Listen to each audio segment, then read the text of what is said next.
If you've ever felt like you don't have sufficient time, budget, or expertise to deeply study your users, you're not alone. When you have to make critical design decisions and you don't have clear data to guide you, what are you left with? You mainly have just your own expertise and experience as a designer and what you know about people in general. And that second point is critical. The field of UX was founded on the idea that technology needs to adapt to people, and not people to technology. The more we understand about how people think and why they do what they do, the more we can create technology that adapts to their needs. This is where psychology meets technology. Now, please don't misunderstand me and think that reading a couple articles about some basic ideas from psychology can sufficiently replace good user research. It cannot. But having a solid foundation in this area is as important as mastering any other skills relevant to UX design. Although people love to point out these days how unique and individual or different we all are, the fact remains that the more we study people, the more we realize how similar we can be. In fact, it's overwhelming how similarly different people tend to think, feel, and behave under the same conditions. Now, most people know about a few basic psychological principles, but get nervous if they have to really explain what they know or rely on it for critical decision-making.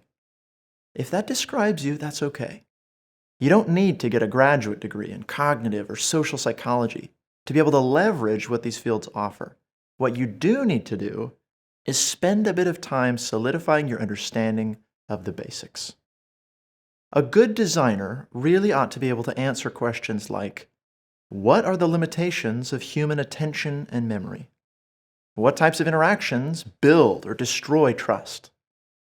What are some of the core motivations that describe why people do what they do? If you're looking for a place to start, try spending some time with the following 10 topics, which I've listed in the description of this video. Motivation, attention, memory, persuasion, learning, decision-making, emotion, the difference between sensation and perception, and cognitive biases. If you want to get started right away, check out our free study guide to all our resources on psychology and UX.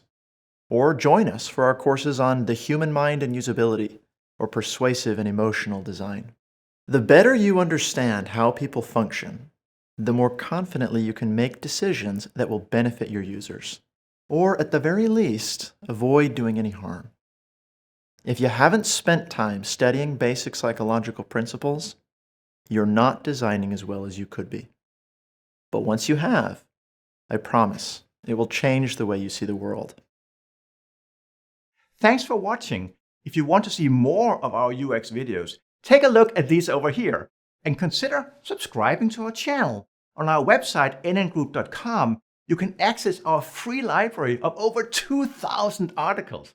You can also register for one of our UX courses that offer live, hands-on UX training.